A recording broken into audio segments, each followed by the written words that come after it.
Assalamualaikum warahmatullahi wabarakatuh. Perkenalkan, nama saya Gigi Intanisten.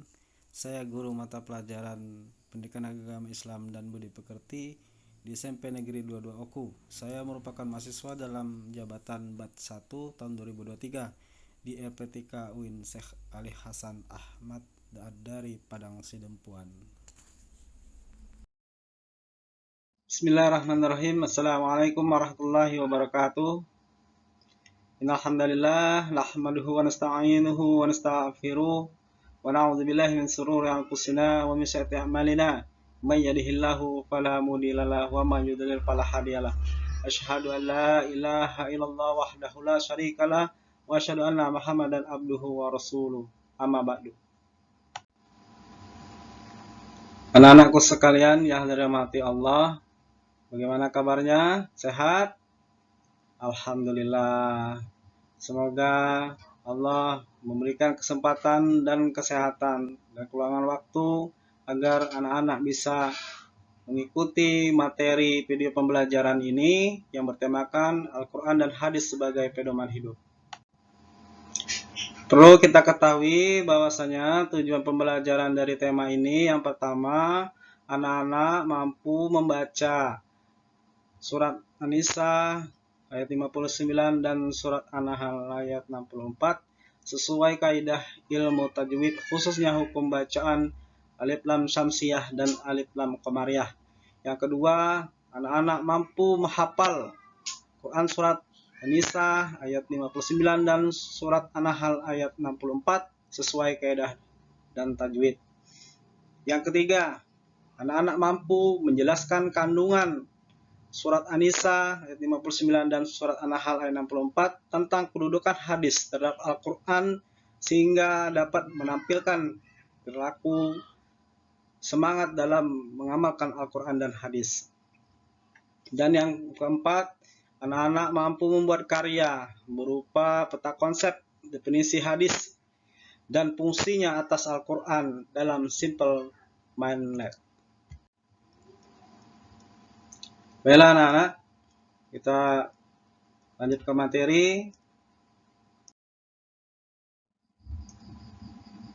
Al-Quran merupakan pedoman hidup umat Islam yang selalu digunakan hingga akhir zaman. Selain Al-Quran yang menjadi pedoman, ada hadis-hadis Nabi yang menjadi pendukung dari penjelasan Al-Quran. Pada bab ini, terdapat dua ayat menjadi inti materi surat An-Nisa ayat 59 dan surat An-Nahl ayat 64. Yang kedua ayat ini berhubungan dengan kedudukan Al-Quran dan hadis sebagai pedoman hidup. Adapun di mana surat ini menjelaskan kepada kita untuk patuh dan taat kepada Allah, Rasul, dan pemimpin-pemimpin kita. Ketaatan ini adalah mutlak dan tidak bisa ditawar-tawar lagi. Lanjut kita ke slide 3. Sebagaimana dijelaskan di sini, dipertegas pada surat An-Nisa ayat 59. A'udzubillahi minasyaitonirrajim. Bismillahirrahmanirrahim. Ya ayyuhallazina amanu atiullaha wa atiur rasula wa ulil amri minkum. Fa'in tanaza'tum fi syai'in faradduhu ilallahi wa rasuli in kuntum tu'minuna billahi wal yaumil akhir dzalika khairu wa ahsanu ta'wila.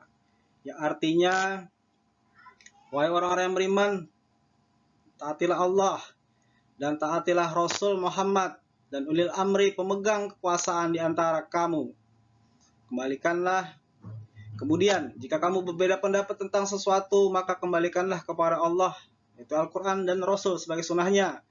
Jika kamu beriman kepada Allah dan hari kemudian, yang demikian itu lebih utama bagimu dan lebih baik akibatnya.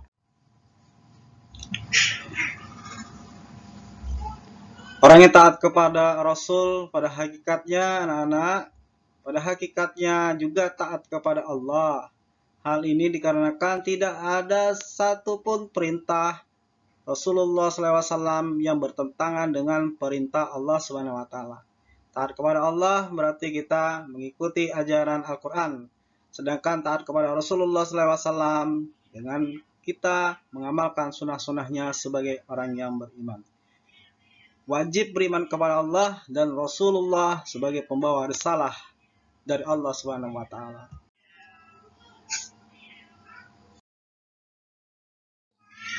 Adapun kandungan dari surat An-Nisa ayat 59, yang pertama, keharusan kita sebagai umat muslim untuk taat kepada Allah Subhanahu wa taala, Rasul dan pemimpinnya. Yang kedua, ketaatan dan kepatuhan yang dilakukan hendaknya didasari atas keimanan yang bersumber dari Al-Quran dan hadis. Yang ketiga, keharusan menaati pemimpin yang benar, yakni pemimpin yang perintah dan tindakannya tidak bertentangan dengan nilai-nilai yang terkandung dalam Al-Quran dan hadis. Yang keempat, selama pemimpin memerintahkan kebenaran, maka wajib hukumnya untuk kita taati dan dipenuhi. Begitu pula sebaliknya, jika pemimpin memerintahkan kita untuk kejahatan, maka wajib hukumnya kita untuk menolaknya. Untuk penyempurnaan amanat pada ayat ini, kita sebagai muslim harus menaati perintah dengan mengamalkan Al-Quran, melaksanakan hukum sesuai dengan Al-Quran meskipun berat dalam pelaksanaannya.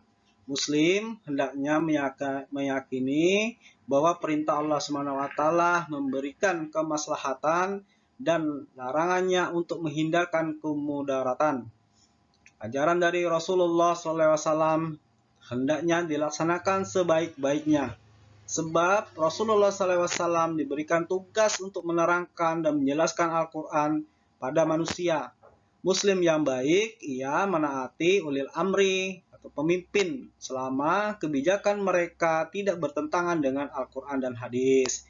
Sebagaimana hadis riwayat Ahmad menjelaskan, tidak dibenarkan taat kepada makhluk di dalam hal-hal yang merupakan maksiat kepada Khalik.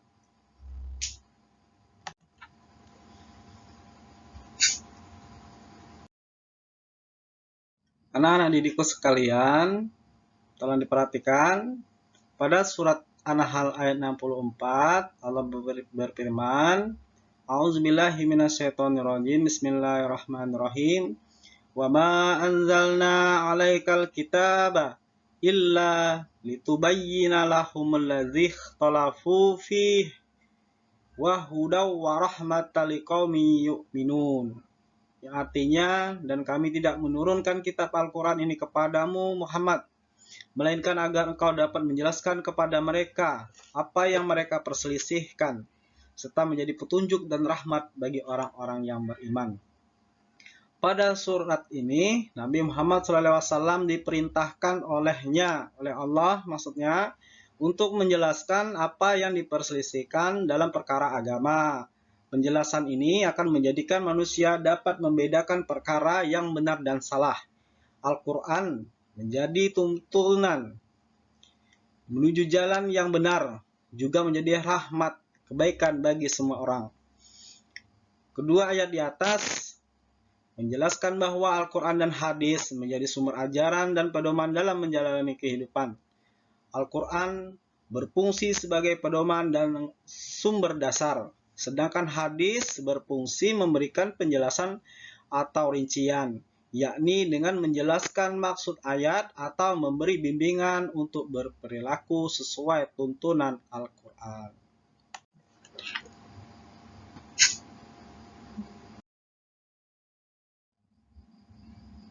Adapun kandungan dari surat An-Nahl ayat 64, yang pertama, sebagai dasar dan pedoman yang dapat membuka pikiran untuk dapat menilai kebenaran atas bimbingan wahyu. Yang kedua, sebagai pembimbing sekaligus dapat menjelaskan persoalan yang diragukan sehingga umat dapat melihat kebenaran dan kebatilan. Yang ketiga, sebagai petunjuk yang dapat membimbing umat manusia menuju jalan kebenaran sehingga terhindar dari kesesatan. Dan yang keempat, yaitu sebagai rahmat bagi orang yang beriman.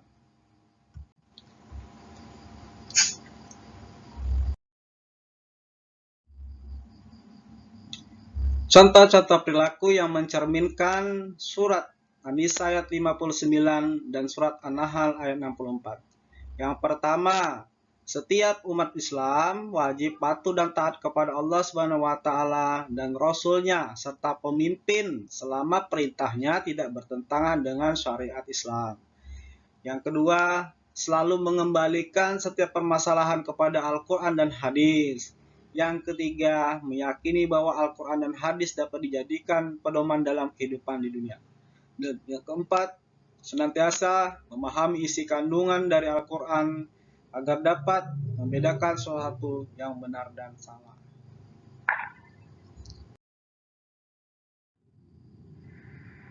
Baiklah, ini sekalian, itu saja video pembelajaran dari saya. Mungkin terdapat kekurangan atau kesalahan dalam pemahaman materi. Di sini Pak minta maaf dan kepada Allah saya mohon ampun. Apabila anak-anak sekalian ingin bertanya atau kurang dalam pemahaman materi, bisa WA saya. Baiklah, sebelum mengakhiri dari penutupan materi ini, kita membaca doa selesai belajar, kafaratul majelis. Bismillahirrahmanirrahim. Subhanakallahumma wa bihamdika asyhadu an la ilaha illa anta astaghfiruka wa atubu ilaik. Akhiri wabillahi taufiq wal hidayah. Assalamualaikum warahmatullahi wabarakatuh.